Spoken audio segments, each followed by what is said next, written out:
Je m'appelle Aurélien et je suis chargé de liaison entreprise-emploi pour la Maison métropolitaine d'insertion pour l'emploi, à Lyon. Alors j'ai commencé par 2 ans de chinois à la fac, mais ça m'a pas du tout convenu. Le système de la fac, c'était pas du tout pour moi, donc je me suis orienté vers un BTS transport en alternance, parce que j'aimais vraiment tout ce lien avec l'international et pour moi le transport c'était vraiment une possibilité d'aller vers des métiers extrêmement variés. Euh, Et ensuite, je suis allé vers un bachelor en développement commercial que j'ai fait également en alternance. Donc, ce qui m'a permis d'aller un petit peu plus loin dans la gestion du transport international et de devenir commercial. J'ai fait ça pendant 8 ans. J'ai fait ça pendant 8 ans. Et ensuite, il est arrivé un moment où je me suis dit, j'ai envie d'autre chose, j'ai envie d'avoir un petit peu plus de sens dans mon métier. J'aimais beaucoup ce que je faisais au quotidien, mais il me manquait un petit quelque chose en plus. Donc, je me suis réorienté et je suis parti dans l'insertion professionnelle.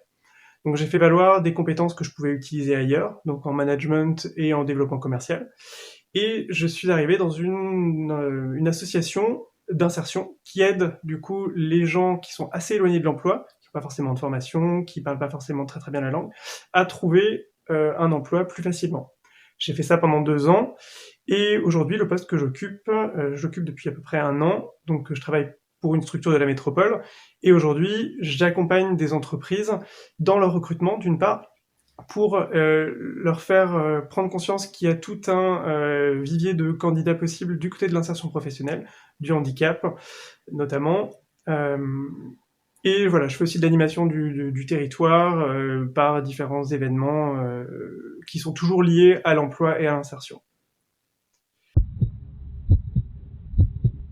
Alors, j'ai de très bons souvenirs dans tous les métiers que j'ai à peu près exercés, mais j'avoue que un aspect auquel on parle assez peu quand on parle d'emploi et de travail, c'est aussi tout l'aspect collègue et l'aspect social du travail. Donc, quand vous travaillez, vous avez une équipe, vous avez des collègues, et ça peut devenir des amis, ça peut devenir vraiment un second lieu où vous avez des relations qui sont hyper intéressantes et hyper importantes. Et c'est vrai que quand on a une réunion qui se termine en soirée ou même de façon plus informelle, c'est extrêmement agréable d'avoir des collègues et c'est quelque chose auquel on pense pas toujours quand on commence à travailler. Et une difficulté, je dirais le passage du transport à l'insertion. Les premières semaines ont été assez compliquées à ingurgiter tout le langage du social, le contact avec les personnes en difficulté. Donc voilà, les premières semaines ont été assez difficiles, mais du coup ça s'est hyper bien passé et je suis encore là-dedans euh, parce que voilà, c'est quelque chose qui me plaît. Je n'ai absolument pas de journée type, c'est impossible à vous dire. J'ai beaucoup trop de tâches différentes et de missions qui font que je n'ai pas de journée type.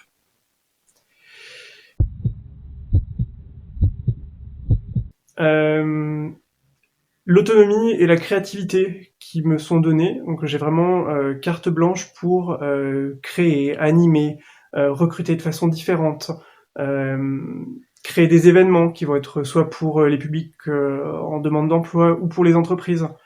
J'ai une multitude de contacts aussi avec les institutions, avec les entreprises, avec les associations, avec les demandeurs d'emploi. Donc c'est extrêmement varié et c'est tout ça qui me plaise énormément. C'est vraiment d'aller vers ce qui vous plaît, vers ce que vous aimez faire, mais d'y aller à fond. Vous voulez aider les gens, vous voulez être médecin, et ben ou infirmier, donnez-vous les moyens de le faire. Allez-y à fond. Vous voulez être secrétaire, vous voulez travailler dans les travaux publics, vous voulez être avocat. Il n'y a pas de mauvais choix. Il y a juste est-ce que je vais me donner les moyens de le faire et les moyens d'y aller jusqu'au bout. Faites-vous aider, faites des stages, euh, allez-y à fond tant que ça vous plaît et tant que vous avez envie de le faire, parce que vous allez passer peut-être 5, 10, 15, 20 ans à faire ce métier. Donc si c'est pas quelque chose qui vous plaît et que vous faites ça juste par défaut ou pour l'argent ou pour toute autre raison, eh ben ça vous comblera peut-être quelques temps, mais au final vous décrocherez et ça marchera pas. Donc vraiment allez sur ce qui vous plaît, mais donnez-vous les moyens d'y aller jusqu'au bout et d'y aller à fond.